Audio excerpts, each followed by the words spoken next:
Welcome to this short video. Today I'm going to talk about how I make decisions. The way I make decisions is very unusual. Let me just put it like this. A small backstory. When I started with self-improvement, I was very rational, I was very structured. I had an e-commerce business at first, and I didn't really have any decision-making tools or principles at this time, so it wasn't very good. After this, I moved into SMMA, which is Social Media Marketing Agency. You might be familiar with this term. And I got a lot more rational and developed in my decision making. So I was primarily learning from Charlie Morgan. I'm not going to write his entire name out, but just Charlie. And he's a great guy. And Sam Ovens. I'm really grateful to have found these two people. And they taught me a lot about decision making.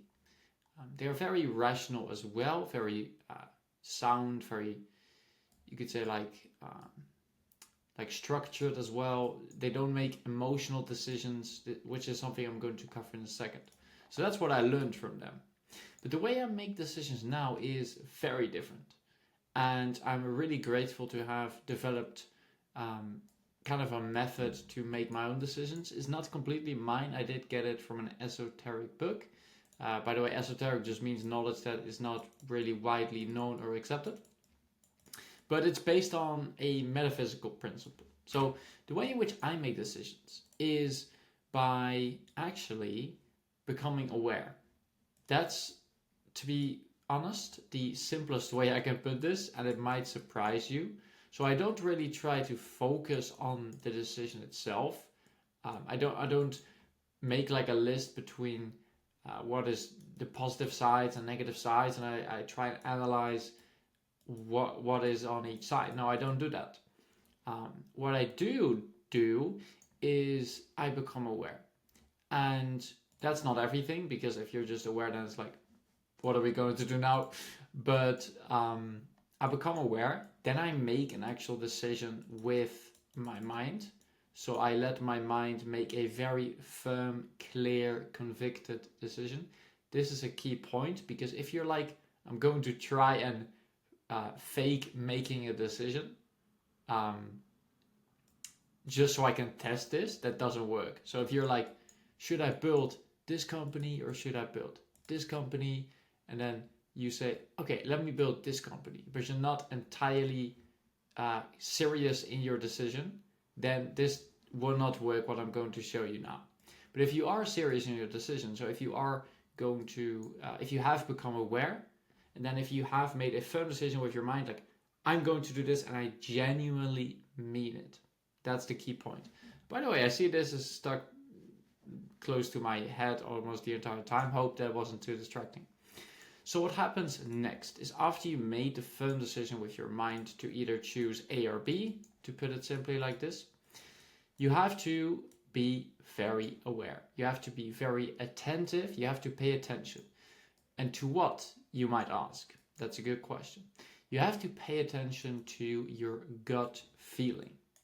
So a lot of people say that gut feeling is the most accurate way of making decisions. And I agree, because that's why I use it. Other people say that it completely sucks, that you should not rely on it, you should not trust it. And I do not agree. Because the problem is usually not relying on the gut feeling, or that it's not reliable. The problem is that gut feeling is usually confused with emotions. So if you're emotional about something, it can be fearful, it can be excited, it can be positive or negative, then your decision making is not going to be correct. It's going to be based on an emotion. But the gut feeling is something very different. For those of you who are a little bit more intuitive, you will notice. If you are not, which I was at the beginning, like when I did SMMA and Ecom, I could not even sense my gut feeling. I'm 100% sure, but now I can, because I've done a lot of work on this. But it's very different. So in the moment that you make a decision, you make a firm decision, genuinely mean it, and then listen kind of with your awareness. So you have to almost concentrate your attention on your inner state, which is not something I can put into words. It's something you have to feel or do yourself. This type of exercise, you have to really feel your gut feeling almost, and then see if it's positive or negative. I'm sure that you have done something once where you didn't feel like you were entirely in, so you're not 100% committed, but you still said yes. I'm sure that left a bit of guilt or apprehension behind. So that's exactly what a negative decision would be. So if you, for example, decided firmly, I'm going to choose A, and then you get a kind of apprehension feeling, that means that it's probably not the right decision for you based on the gut feeling. But you have to distinguish, key point, between gut feeling and emotions. How do you do this? Well, I'm sorry to say, but there's no way in which you're going to make a decision if you are under the influence of an emotion. Maybe if you're extremely experienced, I'm not too sure about this, maybe I should be careful with my words, but if you're not very experienced and you are experiencing an emotion, then there's no way you can distinguish the two. There's no way. The emotions will take over. No way otherwise. But so the first point is you have to be unemotional. Like, you have to be unemotional, but you have to listen to the gut feeling. So this is kind of the main point. The second thing is that if you are emotional, you have to get rid of the emotions. And you cannot really do this. You can only kind of manage them in a sense. So the main thing I always do when I am emotional is I try to get to the root cause of why the emotion came up. And I just become really aware and see that it's a complete nonsense. So if I fear something, I become aware and I understand that this emotion is not really truly what's happening. It's just because I'm so immersed in the current reality, in like what's happening, in the problem, in whatever is triggering the emotion, because you're so immersed in it, because you're not seeing everything. That's the reason you experience the emotion and you keep experiencing it. So what I usually do is I just become aware of it, and then usually it fades with time, with action. And yes, after you have gotten rid of the emotion, then you can start to use this method. And it's basically how I make decisions. So I become aware, I make a decision with my mind, I listen for the gut feeling, and if the gut feeling is positive, notably positive, it's a yes. If the gut feeling is negative, or it's apprehension, it's doubt, it's guilt, it's shame, then it's no.